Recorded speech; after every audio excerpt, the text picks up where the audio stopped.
Again, this is the Microsoft 365 Apps for Enterprise Management AMA. I'm going to do a short walkthrough of kind of what we want to generally discuss today and go through what we've kind of built out for you guys, and then give you the majority of the time to ask your questions, get questions answered, things like that. So looking at the agenda, we want to discuss the monthly enterprise channel. Hopefully you've heard about this by now. If you haven't, we want to dive in and talk about why it's a very viable channel, viable strategy to use in your environment, kind of how it solves some of the problems we've seen with some of the other channels in enterprise environments.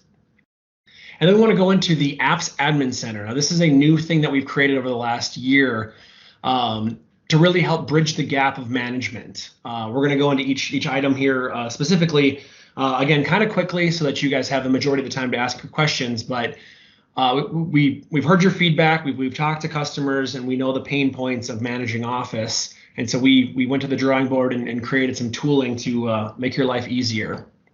Specifically, we're going to look at inventory and servicing profile within the Apps Admin Center. There are other things in there, but again, we want to give the majority of the time back to you guys. So just kind of a quick overview of those, and then we'll get into questions. So hopefully you guys have some questions. We want a good discussion here so that everyone gets good use of their time.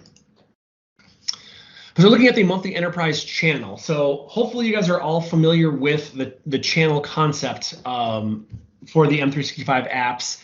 It's because now in the click to run world, there's no security update only or hot fixes or things like that of the MSI world of the past. Everything comes via a build. You either get everything or nothing of each build. And that led customers to kind of picking and choosing, taking builds and getting behind, but that also meant they were getting behind on their security updates. So we introduced the concept of channels to the monthly or to the M365 apps themselves, different channels for different people for different strategies. And the monthly enterprise channel is our newest one after receiving a bunch of learnings from customers that we didn't necessarily have the best offering for them. Too little in one bucket, too much in the other. We kind of need something that solves all problems. And so we've come up with a monthly enterprise channel, and so far the customers that have adopted it have been very pleased with it. But it's a new channel designed for customers who want new features faster. They want the bug fixes faster. They want performance improvements, but they also need that predictable schedule. The current channel comes out multiple times a month on an unpredictable cadence. It's tough to manage. The semi-annual channel, on the other hand, takes too long to get new features. So it really fills the gap between those two. And again, it combines the faster features, the bug fix adoption, and things like that. But again, you get it on Patch Tuesday, like clockwork, every Patch Tuesday, so you know when it's coming and you can plan for it. And each build is supported for 60 days. It comes every 30 days or every month on Patch Tuesday, but there is some extra leeway there. We can talk about that as well. But just to kind of double down on what I was talking about, we introduced the concept of channels, and we've gone through some plenty of name changes. So apologies if you've been with us for a while. They were branches before channels, and they were on different cadences, and we were trying to keep up with Windows and what they were doing to make it easy on you guys. But then they kind of changed some stuff, and then we had to change some stuff. So we kind of just said we're going to do our thing that's best for our customers, and we've settled on what we have today. So. But the problem is current channel, like I mentioned, it's great. You get bug fixes right away. You get performance improvements right away. As soon as Microsoft releases new features, your users get them right away. That's all great, but there's sometimes 4 or 5 builds per month that we release to the current channel. Very tough to manage, very tough to make sure all your users are getting those updates timely and validating and confirming all that good stuff. Just kind of a lot of work. On the other side of the coin, semi-annual channel is a more stable code base, as it were, because you've had many months to go through it, but very slow feature adoption. If there are bugs discovered in it, we fix our bugs. We take care of our customers that way, but we release them through the standard release cycle, which is current channel, beta channel, and then into current channel. So it can take many months to actually come to the semi-annual channel. And then features, things like Microsoft Information Protection is finally going to come out for semi-annual channel in January, but it's been out for monthly enterprise channel and current channel users for months already. They've had that earlier this spring. They have had access to that, just as one example. So we created the monthly enterprise channel to give you the best of both worlds, where you can, it's fast, but it's controlled, right? You get bug fixes fast, you get performance improvements fast, you get features fast, but it's at a controlled, predictable schedule. So there's always 2 versions available in case you need to do some testing or if you need to roll back or what have you for any reason. But that's kind of the idea behind the monthly enterprise channel. So if you haven't had a chance to really dive into those, I don't want this to be a full symposium about the monthly enterprise channel, but please, once it's time for questions, if you do have more questions about it, please ask me or ask us. There's also more resources, and I've got some links at the end as well.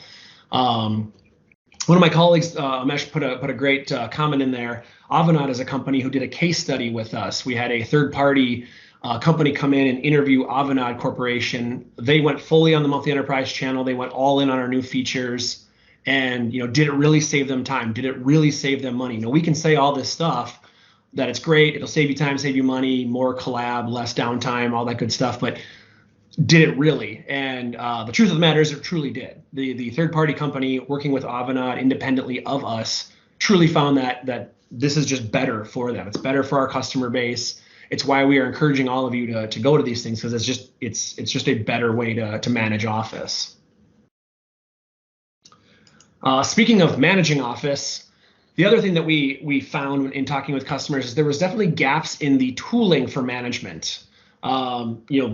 Old school IT pros know SCCM well. This is a cloud product that we made work in SCCM, but it wasn't designed that way. So it definitely, had some challenges and things like that. And customers just didn't get what they wanted out of those tools. So we went to the drawing board and said, okay, what are we missing? What do we need to build out? And we went ahead and did that over this last year. Last couple of years, we've been building on it and we've been releasing it this year. In the Microsoft 365 Apps Admin Center, this is a pseudo one-stop shop. It's another portal, but it's we're looking at integrating all this stuff down the road. But for now, this is the area of management under config.office.com. So if any of you folks on the call today are admins in your environments, you can go to config.office.com and log in. And there you will see on the left-hand side all the things, the things that we're going to talk about today, and some other things as well. But I want to highlight the 2 key areas in there quickly, and then, like I said, I want to get to your questions in the Apps Admin Center itself. The first is inventory. So many IT pros don't even know what they have out there, who's using what add-ins, what version of Office are they on, what's their bitness, 64, 32.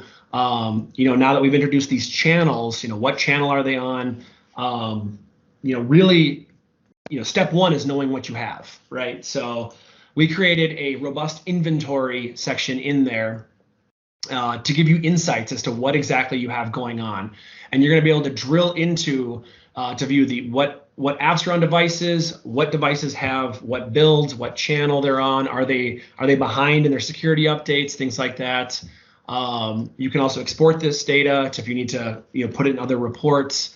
What add-ins are they running? What versions of those add-ins are they running? All of these great insights so that step 1, what's going on in your environment. And to kind of look at it here, so this is what if you logged into if you have admin rights, or if you have apps admin rights inside Azure, you can log in, and this is kind of what you would see in inventory, depending on how many devices you have. But so this is just my test tenant that I have. I have 12 devices set up, but you can look here in the upper left. I have 5 total builds of Office spread across, and so I can drill into the builds. I can say, show me all the devices on this particular build. Show me all the devices on this particular build. Are they supposed to be on that build? If they're not, I quickly identify which devices are, and then determine why they're on that particular build if they shouldn't be. What's my bitness architecture? 64 or 32-bit. Also, just show me all my devices. This is expandable to just show you every device you have that you can then start putting some filters to, and you can export data and things like that. In the upper right, pane here, your channels, how many devices are on which channel. We do have quite a few channels in Office, but you want to know, okay, who's still on this particular channel? Is there something I need to do? Are they supposed to all be migrating to monthly enterprise channel? I still see some folks on these other channels. Which device is it? So you can quickly figure that out. And then add-ins. What add-ins are they running? And then what version? I've only got these 2 add-ins in my test tenant, but on live tenants, you'll see many add-ins, and you can drill into each add-in and see the different versions of that add-in. For example, if you're on an add-in that's version 1, 2, 3, 4, and you see devices that are still on 1, 2, 3, and they were supposed to be upgraded, but yet they're still showing that old version, you can quickly see which devices are on that version and then go investigate why they didn't get, if you pushed out a new add-in, for example.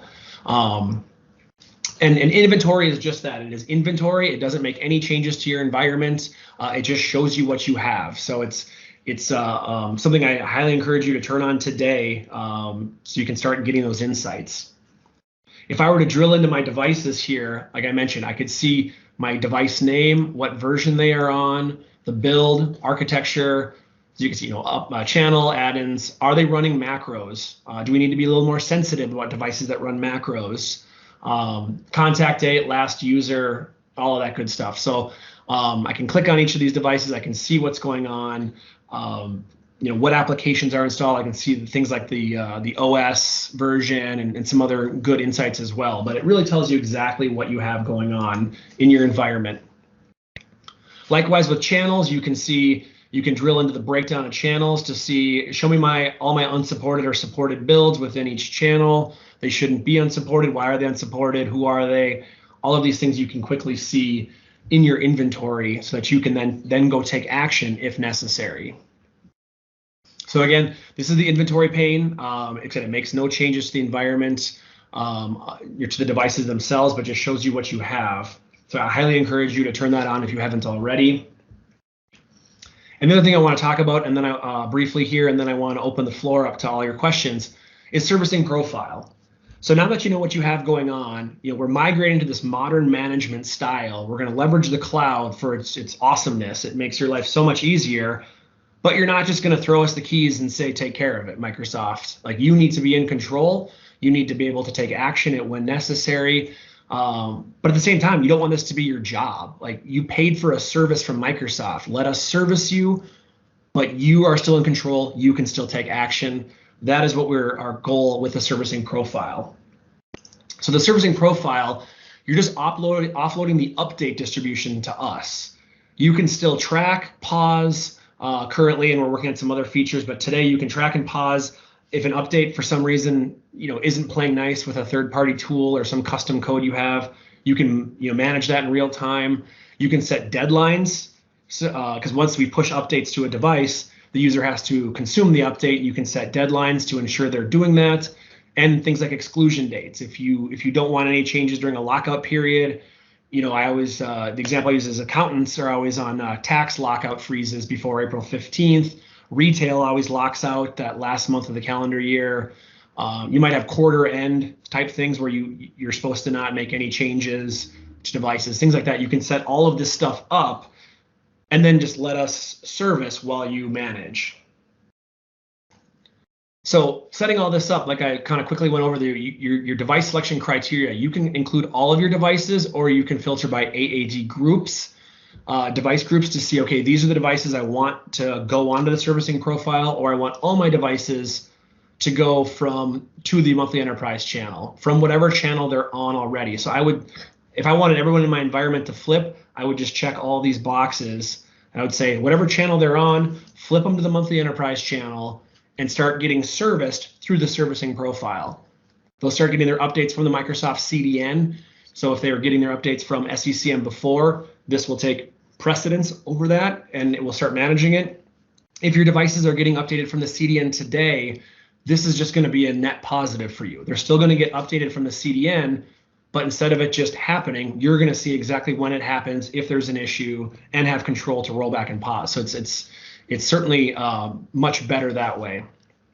If you do have devices with macros that you are a little concerned about, that maybe need that full pass validation, that white glove hand holding, say, okay, if these devices have been using macros, let's just exclude them.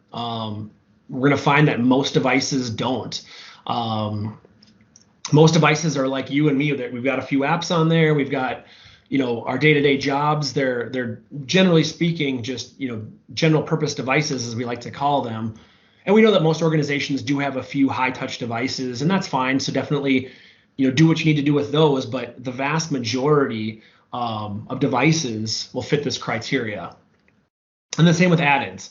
If you have special add-ins, third-party add-ins, if you're very sensitive to add-ins, you can exclude devices with add-ins installed. We're going to find most companies do have add-ins installed, so you'd be excluding most of your devices. But if that is certainly a hard stop for you, you can exclude those devices as well and move forward with just devices that meet your certain criteria.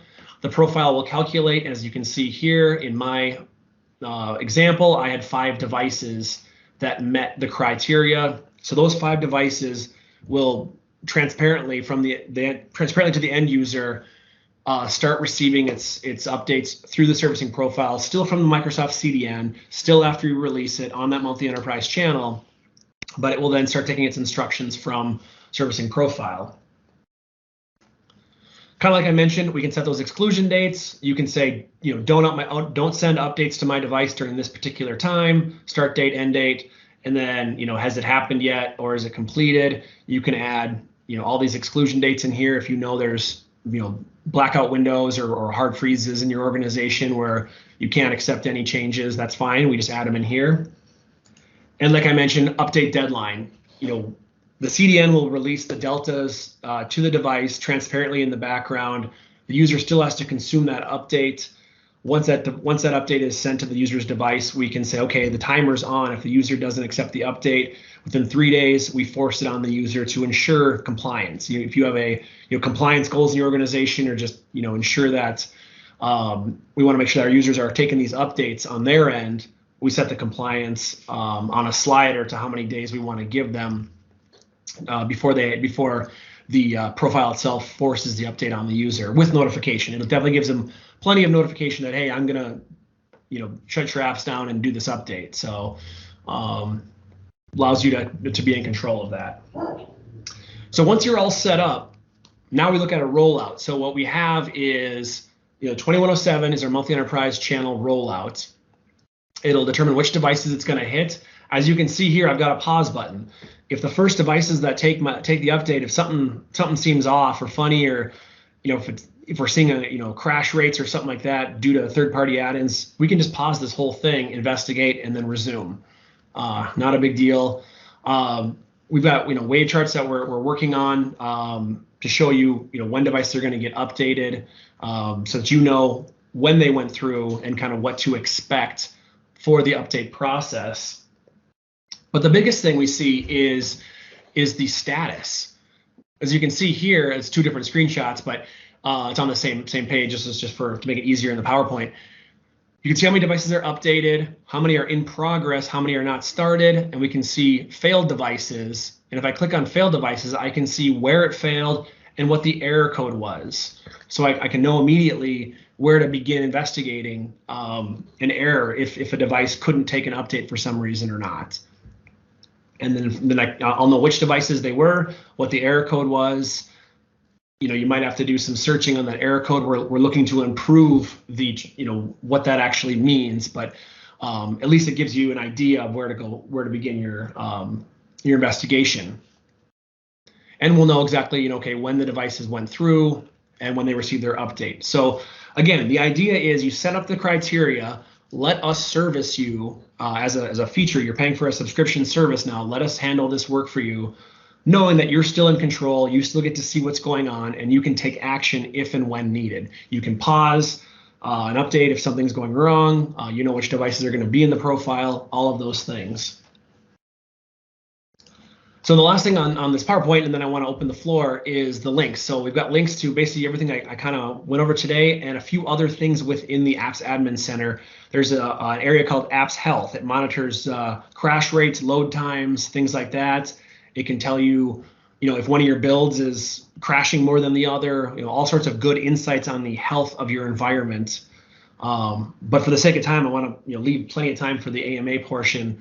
I just want to cover those key areas. So with that, let me open the floor to anybody who wants to come off mute, start asking us some questions. We've got our whole team here ready to answer your questions.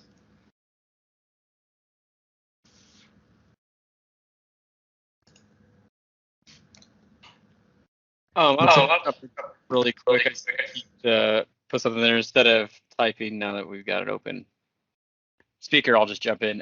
So Keith, does these downloads have the option to utilize LEDBAT and/or do they utilize client cache to help alleviate WAN traffic? So I think the stuff that Eric covered in terms of servicing profiles, all of that's coming from the Office CDN. So content's going to be initially retrieved from the CDN. LEDBAT is a server-based technology for bandwidth management or bandwidth optimization, I should say. But that's more like a traditional config manager environment. We wouldn't be using LEDBAT in this scenario, but you can use delivery optimization with optionally Microsoft Connected Cache if you have an SCCM environment and want to enable that. Those are kind of the two biggest technologies that we would recommend for alleviating the increase in WAN traffic.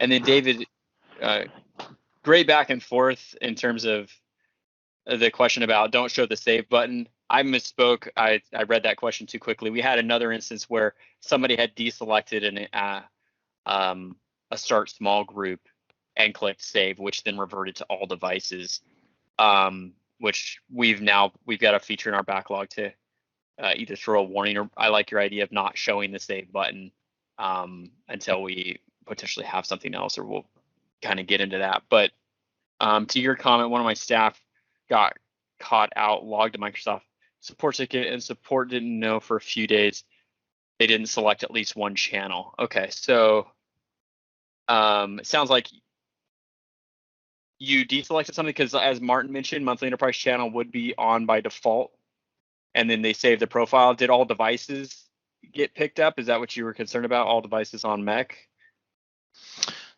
No, if you actually use groups, so if you change from all devices to select a group and then add a group, and then don't, you can still save without selecting other channels, and you think it's working, and you just have to go and you have to select at least one channel. Oh, I see what you're saying. Yes. Right. So they saved it, and then other devices weren't moving over like you expected. So you had to figure out, oh, I went in there and the channels didn't. We've been looking at different UX treatments on that page, but that's a good piece of feedback that they need to kind of go back down the filter list and make sure the other 3 or 4 options we have there are set appropriately as well.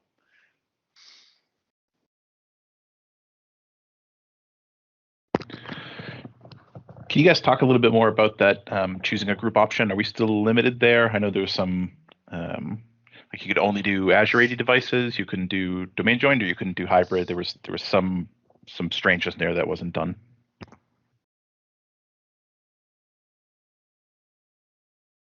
Yeah, with the groups right now, it is Azure AD registered is the one that it won't support the registered devices, but it will support the Azure AD joined, hybrid Azure AD joined, and then if you select to flip over to all devices, then it's all devices. Azure AD registered will also roll into there. It's a limitation on the Azure AD group, the piece that we're working through.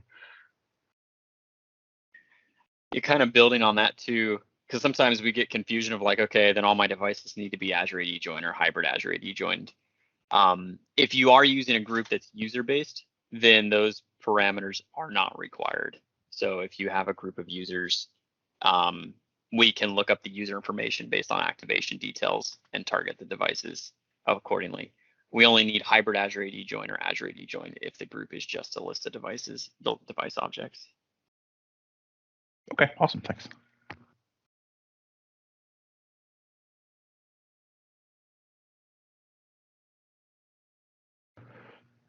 while other people are thinking, I'll add that the links on the page right now for anybody who registered at least, say, an hour and a half or so before the event started, those got emailed over to you as well. Anybody who registered late, we'll put them in the post meeting notes.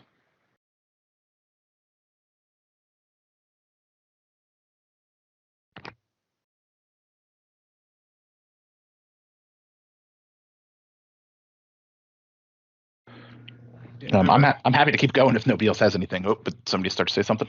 Yeah, I have a question, and it might be a little out of scope of this, the content here, and if it is, just tell me to go away. That's fine. But I know there's been some changes or messaging in the future of OneNote and the integrated OneNote app coming back to the Office channel. Can you talk a little bit about that and what the actual future of OneNote is? I can jump in there. I don't have a lot on it. I know that so a while back at Ignite is when it first kind of came out that traditionally we were going to get rid of the in-app, like in the Microsoft 365 apps, that OneNote version, and cut over to the Windows version. And then at Ignite, the OneNote engineering team switched their decision and then moved towards the in application with the OneNote with the Microsoft 365 apps. The future of it, I know we have a couple blogs that I can dig up as we kind of move through the AMA and stuff like that to get you links of recent announcements and things like that. But they are targeting the M365 apps version of OneNote. They're both going to sustain both of them, but the features will be going to the Win32 app, like the one that's included with Office. Gotcha. So a lot of admins in the past they were freaking out when we excluded it, and it created a lot of churn in cases and escalations. I mean, all sorts of stuff. So it's definitely was heard by the OneNote team, and that's why they rolled it back. But the future is going to be both. But I'll get you some links and content for it. Okay. Great, thank you. Mm-hmm.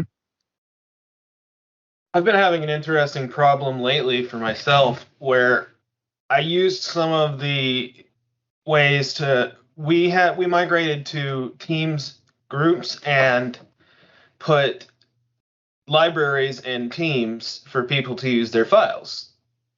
We did some mapping through to Explorer, and I've been trying to, and one of the groups we used has been deleted now, but that's left a whole bunch of broken connections on various user machines. Is there a good way to unmap those directories automatically if they got mapped by hand at some point? Or, I mean, the group is dead, but OneDrive just sits there and saying, I can't see how to reach this anymore.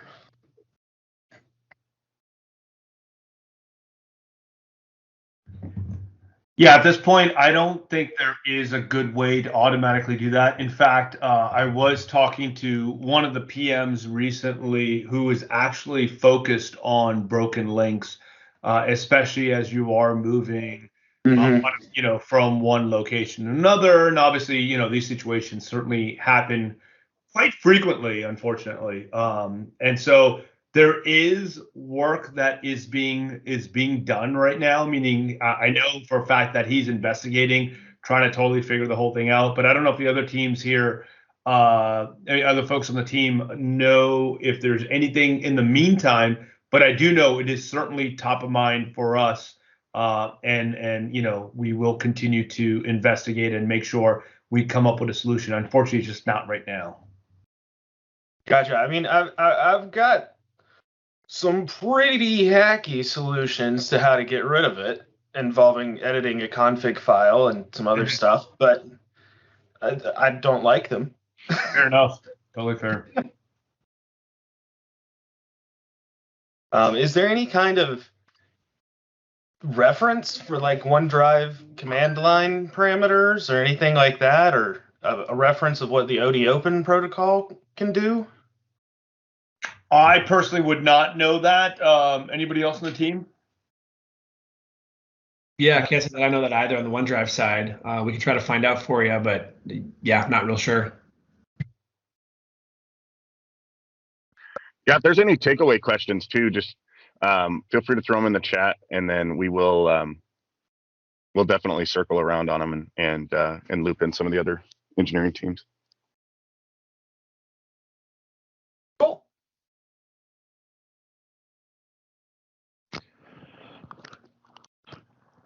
I noticed in one of Eric's screenshots that he had policy management in there. Is that kind of our GPO replacement, or is that something else? Yeah, so I'll show you here. So we have a new thing that's also in here called OCPS, or Office Cloud Policy Service. Let's see, I think it was probably, yeah, over here. So, the idea with the overall strategy with M365 apps and subscription services, you subscribe and you license a user. User has phones, iPads, Android tablets, laptops, desktops. They do work from home, all this stuff. So okay, let's subscribe. Let's license the user. So Office follows the user around, right? Well, why not the same concept for policy? Group policy is kind of the old school. It's on-prem. It's domain joined only. Policy management. I want to let my users use their phones. I want to let my users use their home computers for the stuff, but I need control. So what Policy Manager does, or the Office Cloud Policy Service, is it's policy for the user. So I can go to the hotel lobby's computer. I can go to my home PC. I can, wherever I go, if I log in, if you as the admin give me permission, I can log in with my org ID and I can access company resources, but I can also stay, under the limitations of whatever policies you want to have. So it's the modern way of managing devices and kind of getting off that group policy on-prem, limitations. So I encourage you to look in there as well. Office Cloud Policy Service, or OCPS, is the acronym for it, and can certainly send some links on that too. But essentially, it will. Right now, we really only have user-based policies. There's not very many Office machine policies comparatively, but sometimes machine policies and group policies say you must be on this channel. Well, if you log into the hotel lobby computer, we can't really enforce that policy, right? Because it's a machine policy. But we want to make sure that your users, macro behavior or macros running from the internet, things like that, are still being controlled. So definitely take a look at that. And then just to answer probably the most popular question, if I have a policy set in group policy and I have the same policy set in a different way in Office Cloud Policy Service, who wins? And the answer is Office Cloud Policy Service will take precedence. So if you're looking at kind of a clean slate approach to modern management, you don't have to go all the way back and say, okay, how are we doing a group policy? You can kind of look at it as a fresh start as well. Okay, awesome. Good to know. Thanks. Mm-hmm. And it looks like there's a question in the chat too. Are they complementary to the MAM policies? So that is one of the things that we've ported over into that portal. We're portaling you guys to death, right? With the Azure portal and our portal and the other Office portal. We're building this the way we should for our users and make sure that it actually does what it's supposed to do. And then we're kind of all coming together in a single pane of glass. And policies is one of the things that has made it over. So you can actually manage, it's the same thing, the same OCPS policies over there, but you can manage it from the the Intune portal as well. Sorry to interrupt, but I think that the question was around MAM policies, not MAM. Oh, excuse me. Sorry. Yep, good call. Yeah, so with MAM policies, I'm not super up on MAM policies specifically. But for Office policies themselves running on those devices, we can still have management from OCPS. So I would consider it a complement. I wouldn't say it's a replacement. Yeah, I agree with that. And so majority of the policies that we have here are coming from GPO, right? It's the same ADMX that we load in on the back end to a back end service, and then it just shows up in the UI. And as Eric explained, it delivers down directly via the user sign-in. Now, the couple of things to note there is no device-based policy yet. It's on the roadmap. We will be lighting that up. So for those of you who are using device-based and looking to get rid of all your GPOs, that's not going to happen just yet. You would have to bifurcate that for the time being. Now, when it comes to mobile policies, we certainly do support that. And again, as Eric mentioned, everything that we're showing here for OCPS will also light up directly in Intune. It's the same UI, in fact, so that does show there. And then, we do also have some anonymous web policies, what we call anonymous, but they're web-based policies that are focused on things like, Word Online, Excel Online, and so on, in order to meet some of the privacy and GDPR requirements that are out there. So you will certainly see that there. Question on the chat: is there any way to see effective applied settings from the OCPS on a device? What you're looking for, essentially, in my mind, is the resultant set of policies. Not yet. It is on our backlog. That is something that will be coming shortly. In fact, we are going to be building that really soon. So keep an eye out for that. Yeah, that's been a heavily requested one. So we've got folks underway with that.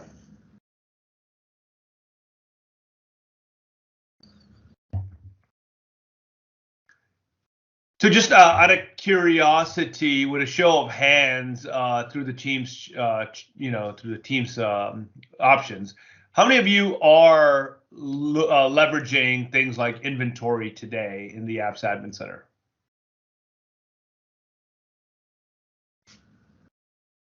Nice. So a good number of you. Thank you for that. And then show of hands really quickly of how many of you are either going to be or interested in using the servicing profiles of it.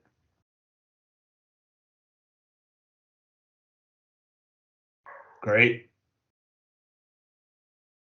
And for those of you not, I'd love to get your thoughts as to what's missing, what are the things that we can do better in order to make that happen.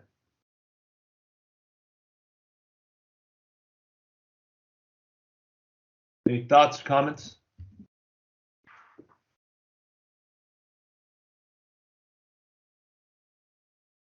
In my environment, we have a lot of separation, and so we've got on-prem. There's a lot of OUs for different areas, and people don't want to step on each other's toes. I think servicing profile would be really neat to use if I could maybe target an OU or multiple OUs. I think that might make it a little bit easier to deal with in my environment instead of having to come up with a script, that is grabbing stuff from somewhere and putting it in a group. We have hybrid join devices, so I think we could use it, but that would be the challenge, is that the group would have to be populated somehow.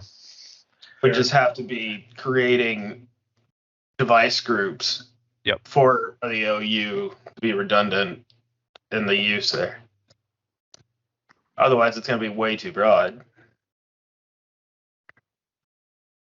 Okay, fair enough.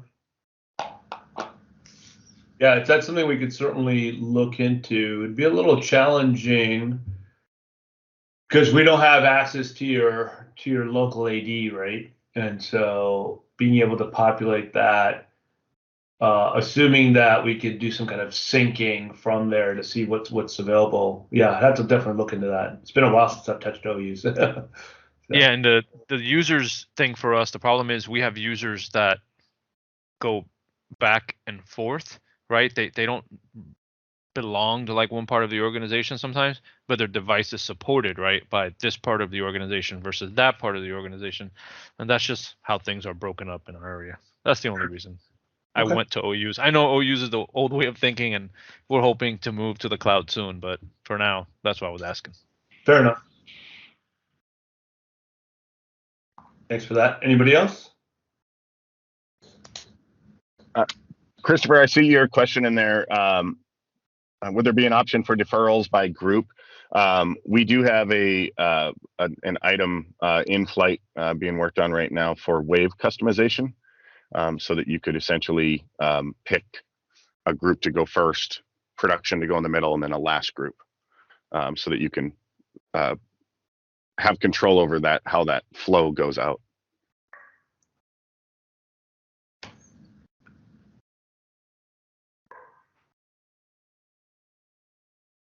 Nice.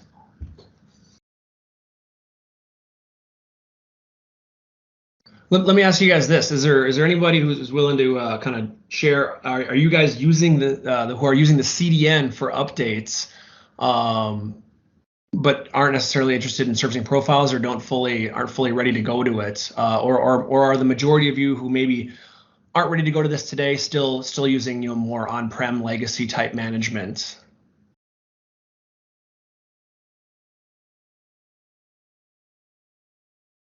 I mean, I can speak from our experience. We're currently mostly hybrid join devices managed by MEM and moving new devices through the autopilot workflow and fully Azure AD join. That's probably starting in a month here. And this is definitely something that I'm going to pivot to managing for the Azure devices. I don't see any reason to keep them getting Office updates from on-prem. It looks like it'd be tremendously useful for that use case.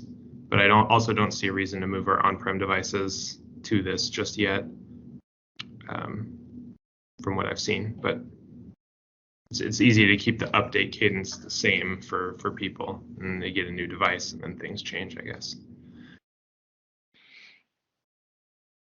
That's great. Yeah. Yeah, we've seen some feedback around month-over-month compliance when like admins are using config manager, unless you have like automatic deployment rules dialed in to where it's flowing pretty smooth. Our servicing profiles have over and above on a month-over-month basis against the traditional Office updates deployment process. So there's been some good wins there. As far as like when you were commenting about the CDN. What do you guys, if you're going to be using CDN and Intune and autopilot to basically deploy, from a compliance perspective, have you guys looked at using inventory and security update status within the admin center to validate against what builds are out there, what versions, what channels? That's a good question. What our current plan is these devices are still getting enrolled in, or enrolled is the wrong word. They're having the config man client installed on them still. And so we're going to continue using the config manager reporting to report on them. That was our plan as of now. But cool. Yeah, check out inventory and security update status. If you have questions, get a hold of us, because we can definitely, it's a lot easier. It's super easy to onboard them. Minimum requirement for inventory is the Office version 2008. There's a few other things that we have dialed in on some troubleshooting docs and things that we're going to be putting together. But yeah, as long as you're over and above version 2008, those devices will. Yeah, I don't know if we talked about this earlier or not, but one of the things to note there is our inventory service today gets updated sub 15 minutes. So if there's a change that occurs on your device, you're going to get that notified pretty quickly, especially if you're going to have some 0-day security vulnerabilities or anything like that. But another thing that's about to be released it's just right on the horizon is, can we go into the health, please? Show me the security update status. Yes. And so under here right now, for those of you who have, either SecOps teams or even just, your own goals around understanding what your overall security posture is with the Office apps, we clearly have a page that shows you how things are going. What's your security posture around the security updates? What's coming on the horizon is the part where we tell you how many vulnerabilities are you actually exposing across every channel. Oh, I think we lost your share. Yep, I'm just hopping over to. Oh yeah, no worries. And so that's something that we are certainly going to be showing. I think over the next 30 to 60 days, I would say it's under health. Perfect. And so if you look at this right here on the top, it says, hey, how are you doing from this current month? On the right, you can set up a goal if you have a particular number of days you want to achieve. On the bottom left, we show you, we break that down by channel, if you don't mind scrolling down there quickly, Eric. And then on the right in that empty space, what we're going to show you is the total number of vulnerabilities, and you'd be surprised of the total number that are kind of there, and as you get months and months behind. So something to know and keep an eye out for, but it gives you good insights as to, hey, how are you doing overall? Because as you know, there's lots of code in the product, and we're continuously identifying and securing it. So it's just something to know. Yeah, great call out. I would like to highlight one aspect of the Apps Admin Center. Eric, if that's fine with you, I would like to hijack the presentation a bit. Yeah. So in the chat, I saw conversations around for example, we have a lot of stuff still doing or do a lot of stuff on-prem with SCCM. Or also during the poll at the beginning, we were able to see most of your managing your environment with SCCM or Endpoint Manager. And one of the Apps Admin Center, and that's potentially what also is interesting for you, even so when you have no intention, for example, moving away from SCCM. Office has a unique aspect when it comes to a user from your organization signing in. So the device can be joined into Active Directory or Azure Active Directory or both. It can be an Azure Active Directory registered device. But if a user from your tenant signs into an Office installation, I see my presentation as always is breaking up, so I will just explain this. When you sign into Office from the account, as a user, I can select to not register the device. Then you as an admin will not be able to see the device at all. It's not in your AD, it's not in your Azure AD joined, and it is even not Azure AD registered. So there is a scenario where you as an admin are completely blind to Office installations where someone with a corp credential is signed in and can access data from your tenant. And so that's a scenario the classic solutions like SCCM, GPOs, Intune cannot cover because the device is completely unknown to the directory service. This is where Apps Admin Center is so fundamentally different. It's the Office client itself. It's the M365 installation itself, reaching out to the Apps Admin Center, updating the inventory, checking in, is there a task for me for performing an update? So what I had with several of my enterprise customers, we enabled inventory, let it sit for 2 weeks, and then we were looking at the stats, and the admins were like, hey, we have 3,000 devices on current channel. How can this be? Because we're using group policies and we're using configuration manager to prevent current channel installations.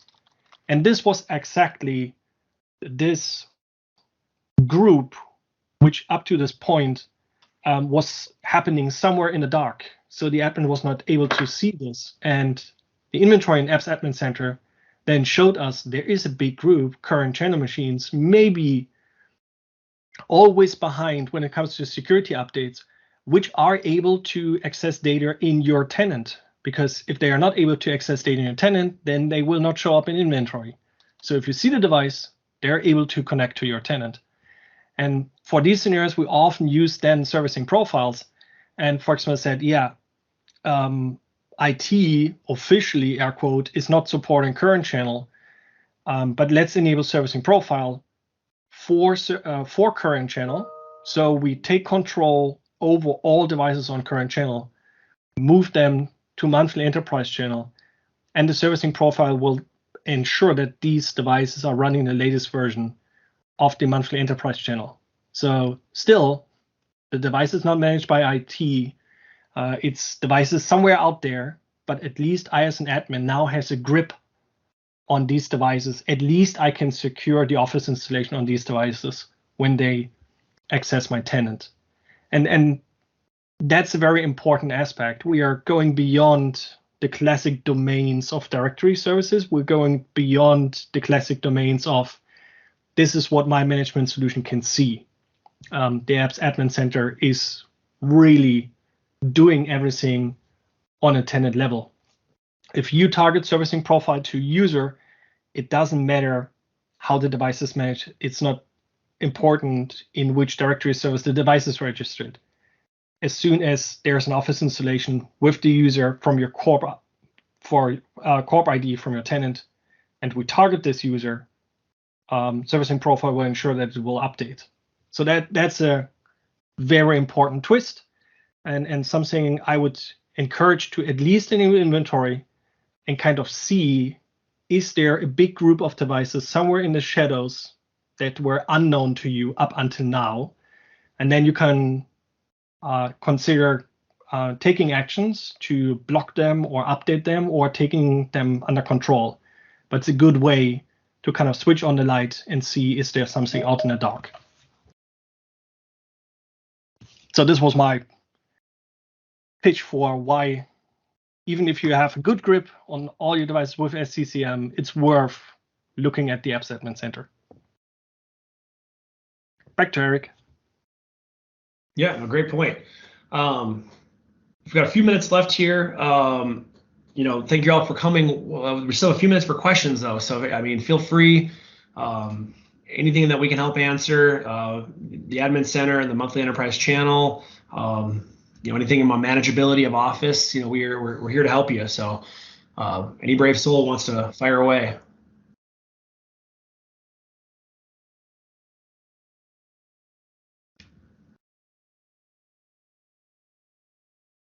Even around some of your deployment questions, if you're having, we've made a lot of improvements in the past couple of years around the XML and attributes that were released for easeability of just deploying one package versus multiple packages. Back in the day, you used to have to deploy Office Project Visio, Office Project, Office Visio. We've made some cool advancements to be able to streamline all of that. Any changes there, Matt, and when you just want to add a product? I know for a while, and I haven't had to do deployments in a long time in our organization, but if we deployed everything but access and then a user wanted access, we had a kind of, the updated XML had to include everything again plus access, which is fine for two, but then you start getting into, okay, well, what if you want to not deploy Excel on some systems and then add it? Kind of got weird. Yeah, so there is so you have to the steps right now, and the click to run team, it's the engineering team that's behind the click to run client. They are working on making some advancements there and improvements on it. But there's definitely some options. Martin just threw in the chat like our Ranger team, and then as well as I can get Eric's link to, he wrote a blog on adding and including, re-including, like, so if you did exclude Excel and then you had to re-add it. One of the new features that we released a while back was called Match Installed, and its ability to just push a setup.exe and an XML and then have it fetch the content from the CDN. It's been a huge game changer for a lot of admins, because previously you had to ship the whole Office source just to include project or just to make that change. And if you can lean on the CDN using Match Install, it's going to save terabytes of data from all the DPs and just all the configuration that has to be done. That's awesome. Thanks. I didn't know about that. Yep. Yeah, it's a really cool feature.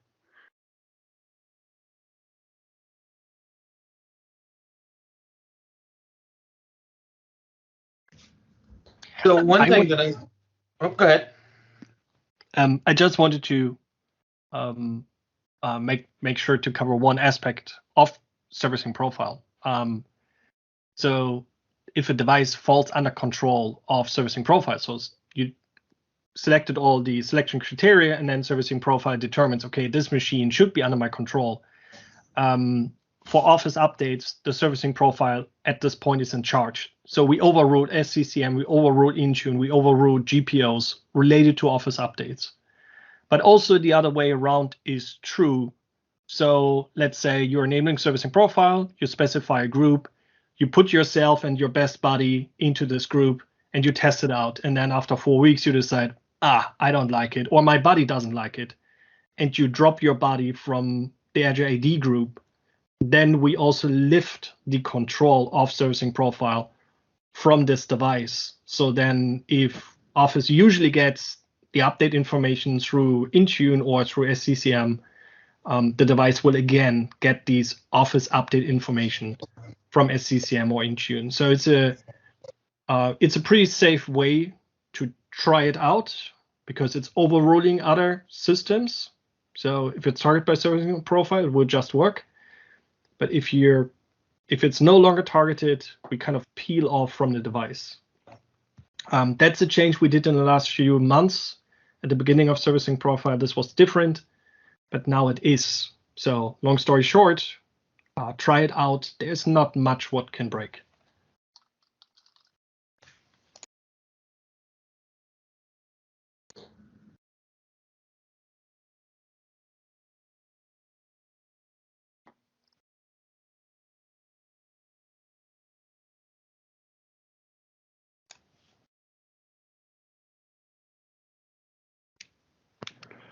It looks like maybe we have a final question in the chat if you guys want to try and tackle it. I know we're maybe a minute past now.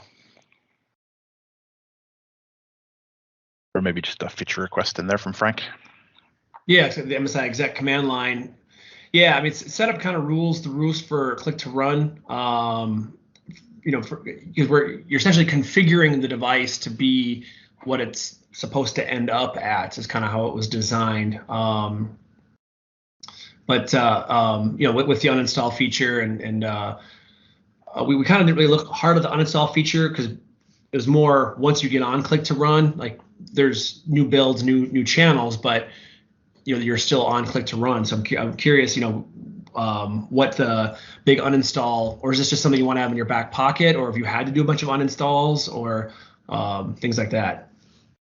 Yeah, I know for a while there, I was having, this was probably a couple of years ago, but I know for a while there, I was having issues where I kept having to try and do repairs, and if the repair by itself didn't fix it, one of the things I would do is uninstall, reinstall.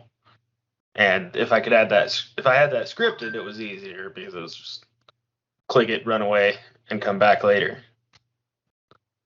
But I think setup.exe/uninstall or something along those lines could uninstall silently for it now. Well, are you talking about the click to run versions, or looking at some of the like 2010, 2013? Yeah, click to run. Okay. Yeah, there's some attributes you can add to the XML file to leverage setup. Like you mentioned it there, but so essentially, you're looking for a cleaner silent way to either uninstall, reinstall, or just straight up uninstall. Yeah, I think they were just hoping to get an MSI exec way to uninstall directly, but I think the GUID could change potentially between different updates of it. So I actually got my mic working.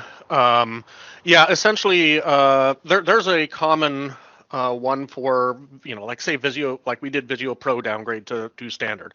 There's a standard ID in there for whatever version. And you can go into add remove programs, execute that, it launches MXI exec, it comes up with the uninstall window, all that stuff. It's just not silent. So instead, we had to build a package and a task sequence that went in and check to see, does this key exist? If the key exists, then run, grab the package, throw an XML onto the user's machine, run the setup.exe, reference the XML. It's essentially the long way around instead of just uninstall this ID, which worked just fine if you were, at the machine and clicking on things. I threw a link in the chat specifically for Project in Visio that we released a while back. It's called MSI Condition. So if you have scenarios where you're traditionally, like you might not have subscription licensing for Project or Visio, and you still have to use the volume license versions. And you can't install the 2016. If you have software assurance and you can get to 2016, where they weren't playing nice together because they're different tech and different years, and the supportability around that is kind of tough. So we released the MSI condition where you can basically tell the setup.exe client to uninstall, if it finds any of these, uninstall them and then replace with this specified version. So it's a really sweet addition, especially when earlier you had to identify, do they have project, do they have Visio? If they do, which package do they get? And then now with this MSI condition attribute, you can deploy one package with Office project and Visio, and if it's on the device, it'll get it. If it's not, it will only get Office. Yeah, that would definitely be nice for like converting between the two. Our thing is we're gonna have some. Our environment's weird. We're gonna have some that are, stuck on 2019 or 2021 or 2016, 2013 in some cases. And we're not going to be able to convert them to 365 or click to run stuff. So it's one of those things of, hey, we need to go back and manage these old installs. Like in our case, the wrong version of Visio got out there, so we had to uninstall Pro and reinstall Standard, and it was painful. Yeah, I definitely hear you. We have the click-to-run team's actually working on making modifications to the click-to-run client, because that's been some pain points that we've heard from admins around if I exclude access and then re-include it, or if I have to add project or add a language. Like anytime I have to do anything, since the click-to-run client is over Office project and Visio, if you make changes to any of them, they have to bounce them to make the change. Right. And previously with MSI, you could make changes to Office and install project. Like it didn't matter because they were separate. So that's something that the click-to-run engineering team's working on modernizing it, making it to where we can make changes to the application without having to fully bounce the whole thing and take it down. That will be very nice. Yeah, we're getting there. I mean, there's so much innovation. I mean, just even looking at this servicing profiles and the inventory, like all of these admin center feed tools, we've come a long way. And if there's any feedback on those, definitely reach out to us at any time and let us know if you're not seeing something and you could use it. Now, the inventorying, does the inventory, well, I guess you might call down level offices, 2010, 2013, 2016, click to run? Yeah, so inventory, it requires, the minimum version is Office version 2008. So it's going to require the click to run client on there, but at least that version 2008 to auto provision and get up there.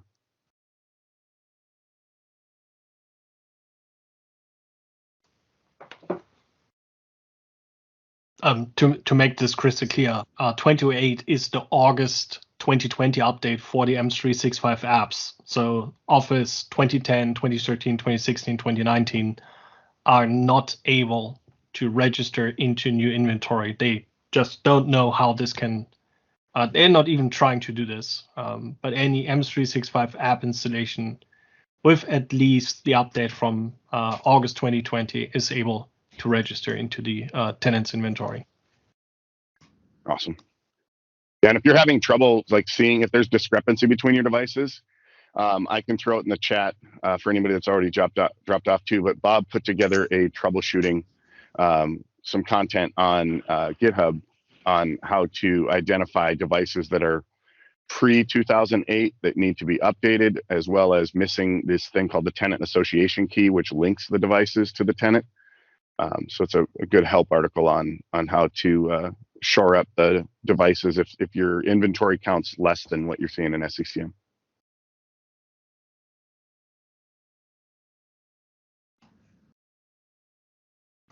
Yeah, other than that, I think this was awesome. Thank you everybody for showing up. This was super fun. Yeah, thank you for walking us through this. This is all really awesome. Yeah, hopefully you guys have more confidence with this, and if you want to move forward with modern servicing and modern management, we're here to help. As our we're a small team, but we also have many other colleagues helping customers achieve their goals of moving to these faster channels and onto the new modern tools. So don't be afraid to reach out if you're looking to circle back on this, or double click on it and get some help and guidance while you start to make these moves. So, but yeah, with that, I think unless anybody else had any other questions for now, we can probably wrap up here. Cool. Eric, could you just end with how they would reach out to you or the team? Great question. So we don't have a great customer facing way. The biggest thing is to reach out to your CSAM or your TAM. You used to call them TAMs, the CSAMs now. Looking for, we have workshops on this, or we've got, our fellow field engineers ready to help. That would be the best way to reach out, is directly to your CSAM, who has specific email addresses and things like that to get you in touch with the right person. Perfect. Awesome. Thank you. I guess on behalf of the entire team, thank you guys. This was awesome. I definitely picked up a few things, and I've been doing this for a few months, so it was nice to hear some of the stuff. Yeah. Thanks everyone for coming.